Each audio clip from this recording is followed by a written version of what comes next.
समापन कीजिए। ना आप कीजिए, आप हमारे भाई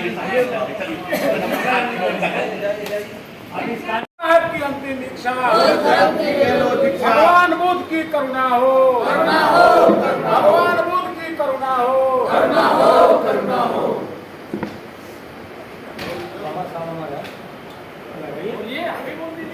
बाबा साहब अमर है, बाबा साहब अमर है, बाबा साहब अमर है। बाबा तेरा मिशन अधूरा, बाबा तेरा मिशन अधूरा, हम सब मिलकर करेंगे पूरा, बाबा तेरा मिशन अधूरा, हम सब मिलकर करेंगे पूरा। बाबा साहब की अंतिम इच्छा, बाबा साहब की अंतिम इच्छा, बाबा साहेब अमर रहे, भारतीय संविधान अमर रहे, भारतीय संविधान अमर रहे। भगवान बुद्ध की करुणा हो, भगवान बुद्ध की करुणा हो।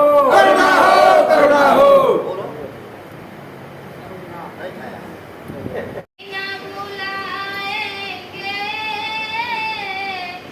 बाबा तेरी यारी माँ को, हम कभी ना बुलाएंगे।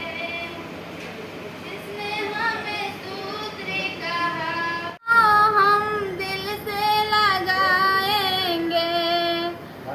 आपके संविधानों को हम दिल से लगाएंगे। बाबा तेरी यारी माँ को पूरा करके दिखाएंगे। बाबा तेरी यारी माँ को पूरा करके दिखाएंगे। जय भीम नमो बुद्धाय। हमारे देश को पुनः बुद्धमय बनाने के लिए अपना कदम रखा, पढ़ाया, लोगों को समझाया, बुझाया। जैसे बाबा साहब ने एक नारा दिया, बाबा साहब की अंतिम इच्छा बुद्ध धर्म की योग दीक्षा, उनकी अंतिम इच्छा थी। और किसी हमारे अपने जानने वाले, मानने वाले, जो हमारे लिए कुछ कामों को उन्होंने किया, उनकी अंतिम इच्छा को लोग यही कहते हैं भैया कि उनकी अंतिम इच्छा को पूरा करवाओ। तो बाबा साहब की यही अंतिम इच्छा रही कि बाबा साहब की अंतिम इच्छा बुद्ध धर्म की ले लो दीक्षा। बुद्ध कोई धर्म नहीं है। बुद्ध कहे हैं कि जिनको बुद्धि आ गई वो अपने आप को बुद्ध समझे। बुद्ध का नाम सिद्धार्थ गौतम था। जब उन्हें बुद्धि मिली तो लोगों ने उन्हें बुद्ध शब्द से नवाजा। और आज पूरी दुनिया का सबसे बड़ा, मतलब 132 देश, छोटे बड़े देश बुद्धिस्ट हैं, लेकिन बुद्ध से जहां से चले हैं वही अभी बुद्धिस्ट कंट्री ये नहीं बन पाया। हम बुद्ध को जान नहीं पाए।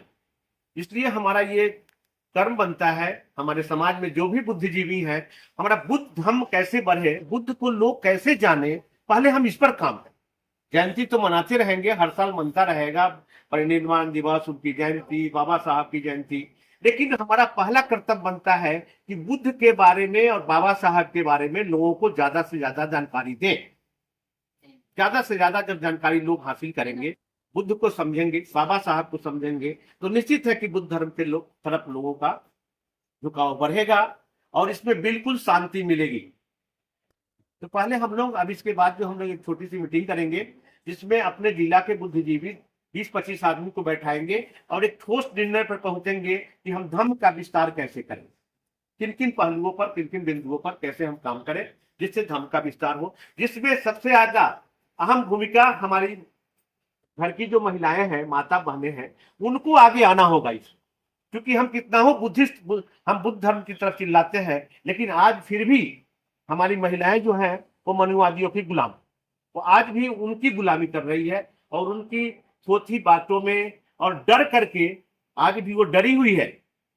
वैसी बात नहीं है। हमारी माता बहनें जो है इतना न डरा दिया गया है कि आज भी डरी हुई है और भगवान को ही पूजना और शिव चर्चा, ये चर्चा। अब शिव चर्चा नहीं होनी चाहिए, अब बुद्ध चर्चा होनी चाहिए।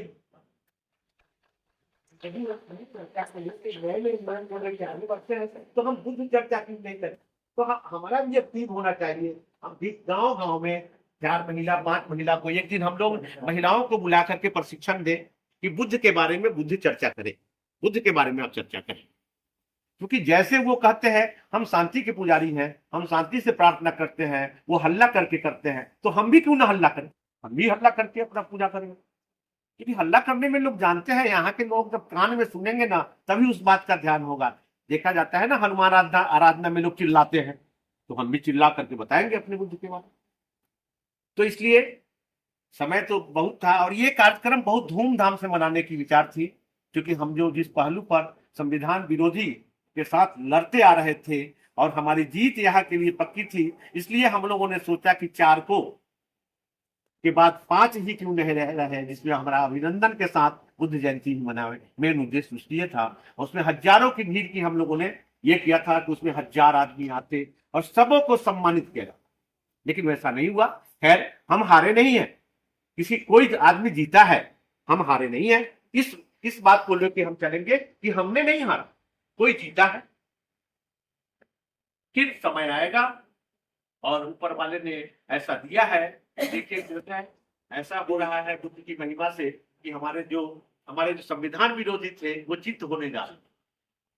विशेष हमारे बुद्ध धर्म के जो बौद्ध गुरु है दलाई लामा, उनका भी जन्मदिन बनना चाहिए। और मेरे मन में ये विचार आया 6 जुलाई या 8 जुलाई को उनका जन्मदिन है, तो हम लोग एक दिन विधिवत जन्मदिन के अवसर पर एक आयोजन समिति का हम लोग बैठक करें इसी बीच में 6 जुलाई के बीच में, और उसको बढ़िया से पेपर और मीडिया में प्रकाशित करें कि हम लोग दलाई लामा का जन्मदिन बड़े धूमधाम से मनावें और हम सरकार से मांग करें कि उन्हें भी भारत रत्न की उपाधि मिले। इसलिए हम इस बीच में हम लोग एक बैठक करेंगे जिसमें आयोजन समिति का गठन करेंगे और बहुत धूमधाम से मनाएंगे। और जब हम लोग इस बात का सोशल मीडिया पर प्रचार करेंगे तो निश्चित है कि पूरे देश में दलाई लामा का जन्मदिन होगा और एक ही आवाज उठेगा कि हमारे दलाई लामा साहब को भारत रत्न की उपाधि मिलनी चाहिए। और खैर, आगे जो भी होगा अच्छा होगा। अब हमें चर्चा इस बात पर हमेशा करनी है कि हमारे धर्म का विस्तार कैसे हो, उसमें क्या मीन्स माइंस लगे, एक लिफलेट छटे जो धर्म के बारे में दो पढ़ने का एक कुछ छपना चाहिए कि धर्म के बारे में लोग पढ़े और पढ़ाए, समझे और समझाए। बस इन्हीं बातों के साथ क्या ये भारत वर्ष में बुद्ध धर्म शून्य पे चला गया। आज 125 देशों में बुद्ध धर्म है, तो उसको पुनः स्थापित करने का काम बाबा साहब ने किया। इसलिए जहाँ बुद्ध है